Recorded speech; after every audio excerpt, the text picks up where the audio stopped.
Please welcome His Excellency Recep Tayyip Erdogan, ladies and gentlemen.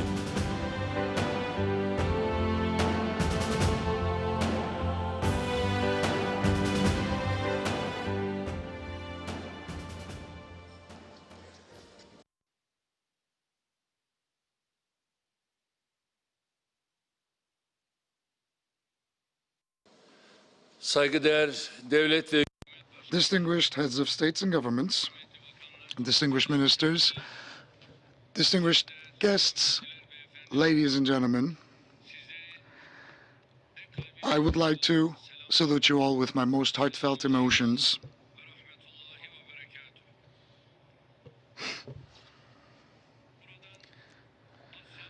I also would like to convey my most heartfelt greetings from the heart of Asia and to all of our brothers and sisters around four corners of the world. And I also would like to state the fact that I have brought along with me the love and gratitude of 82 million brothers and sisters in Turkey. Under the leadership and auspices of Malaysia, the Kuala Lumpur Summit is being organized for the first time at the levels of the global leaders, and it gives me great excitement to be able to get together with you this morning. And I would like to take this opportunity to thank the Prime Minister of Malaysia, my distinguished friend, Tun Dr. Mahathir Mohamad, for his very gracious invitation and his very sincere hospitality. Thank you on behalf of myself, my nation, and my delegation. And I also would like to welcome all of the politicians, all of the members of the academia, representatives of the NGOs, and all of the other participants coming from four corners of the world, especially from the Islamic world, in order to attend this meeting this morning. I would like to state the fact that the contributions of all of the participants here will be crucial for your brothers and sisters back home in Turkey, along with the experiences that you will be sharing so generously with us. The Kuala Lumpur Summit hopefully will strengthen the solidarity between us, and it will contribute tremendously to the revival of the Ummah. Distinguished brothers and sisters, today we shall be talking about the prospects on sustainable development, security, defense, commerce, investment, technology, and internet. And furthermore, we will explore new areas of cooperation. We will also focus on issues such as Islamophobia, terrorism, internal conflict, and conflicts based on sectarian divides and ethnicity. And I hope and pray that we will be able to liberally discuss every issue at every extent possible. The Muslim world consists 1/4 of the entire global population, with a total population of 1.7 billion inhabitants. And we are going to focus on the possibilities whereby we will be able to mobilize the actual potential of our nations and our countries.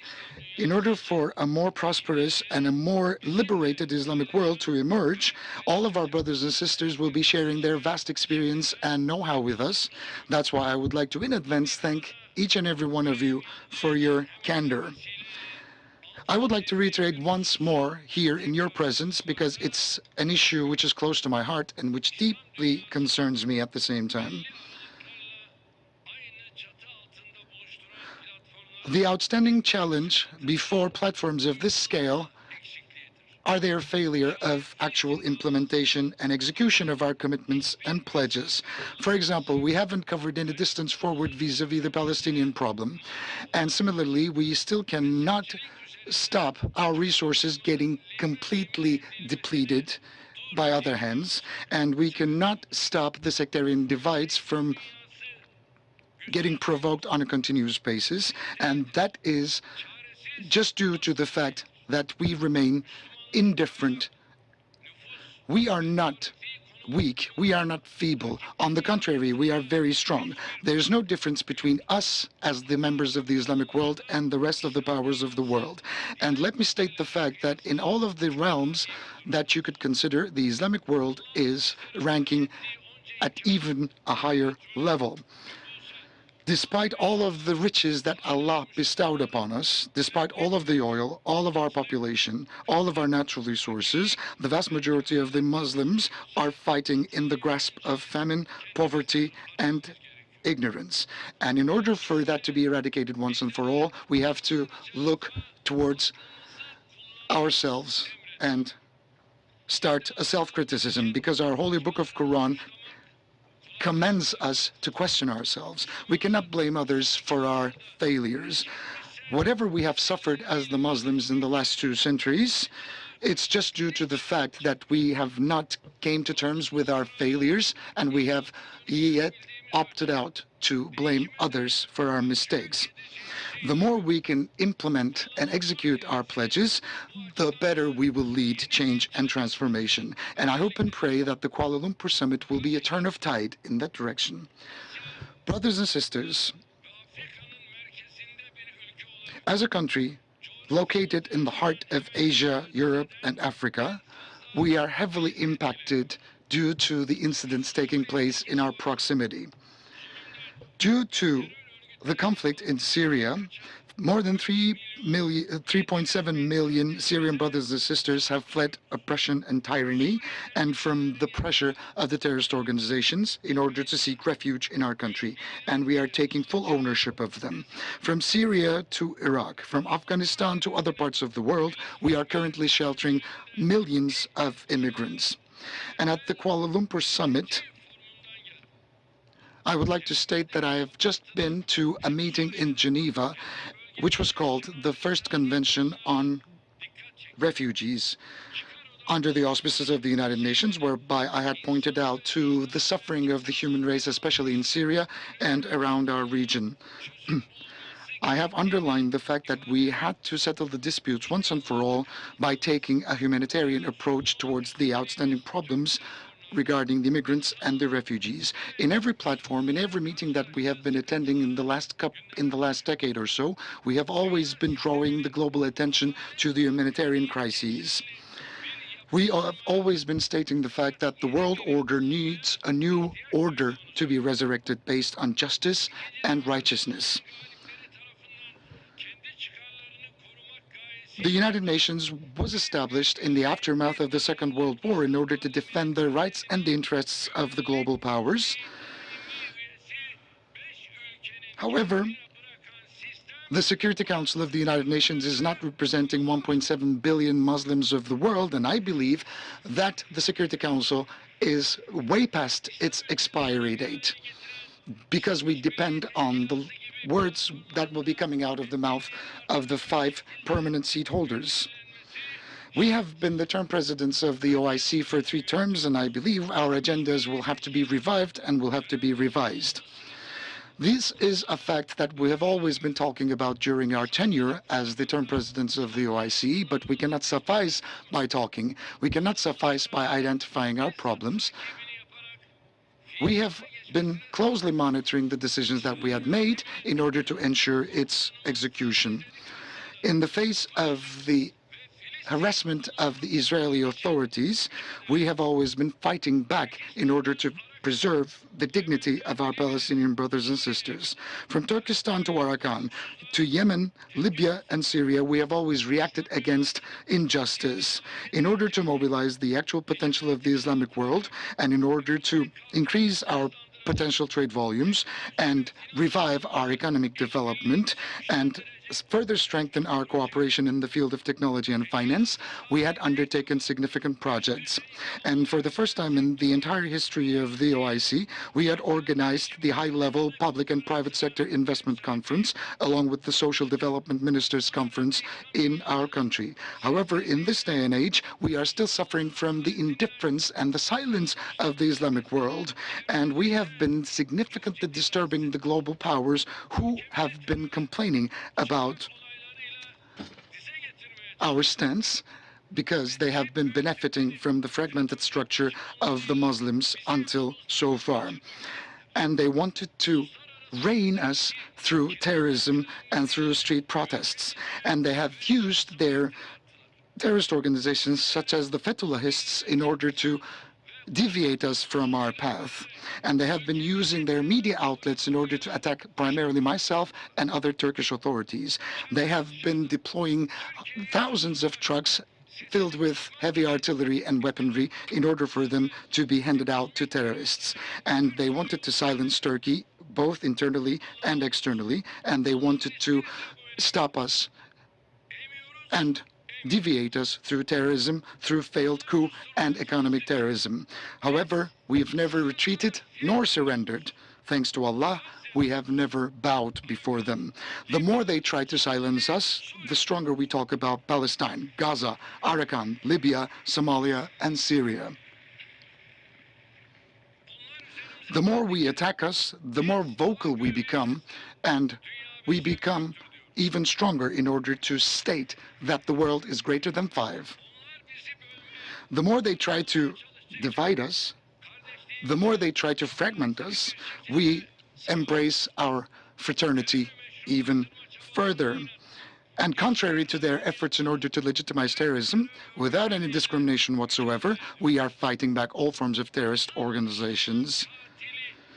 We have eradicated Daesh presence in Syria, who are the murderers of Muslims. Similarly, we are clearly evicting the PKK and YPG terrorists out of the regions that they had previously occupied. We are attaching great significance to strategic projects in order to protect our economic independency, like conducting trade between our nations using our local currencies. I hope and pray that from this moment on we will strengthen our stance and fight back by embracing the idea that all Muslims are brothers and sisters. Brothers and sisters, from trade to politics, from foreign policy to defense industry and technology, unfortunately, we are still dealing with figures much infinitesimal than the actual potential that is embedded. The share of the Islamic world in the global economy is even less than 10%. The income discrepancy between the richest Islamic country and that of the poorest is more than 200 times. The Islamic countries have 59% of the global oil reserves and 58% of the global natural gas reserves. But despite that fact, 350 million brothers and sisters are in the full grasp of extreme poverty, and they're fighting for a livelihood. The Muslims consist of 1/4 of the global economy. However, their share in the global health expenses is limited down to 4%. However, the general literacy level around the world is 82.5%, whereas the same figure goes down to 70% only in the Islamic world. The Islamic countries, if you will, are sparing 3.7% of their total GDP for education, and all of the other countries around the world spare 4.8% of their total GDP only to be allocated for education. And those who are lost forever as a result of regional conflicts, by vast majority, are consisting of Muslims, up to 94% to be exact. 1 out of 3 arms sold every day on a global scale finds its way in the Middle East. So I mean to say that the Muslims are using their resources for armament and for conflicts, and while doing so, they are enriching the Western arms dealers. As I have previously stated, and as we have been watching quite closely, this is the day and age where AI, quantum computers, and robotic technologies are being discussed, and we are wasting our energies as a result of internal conflicts. We are the leaders bearing the responsibility of hundreds of millions of people around us, and I know that none of us can be happy looking forward to the landscape that is before us. But we are members of a religion that declares that in every obscurity you will have to find a dimmest array of light for hope. We are the ummah of a prophet that proclaims to go and plant yet another seed, although we might be in the know that the apocalypse is on the brink. We cannot afford the luxury of losing ourselves in despair. We cannot be desperate. It's not becoming of us. Regardless of the circumstances, regardless of how challenging the world might become, we can never question the bounty and abundance of Allah. Because every crisis will open an opportunity window. Should we stay as one? Should we unite?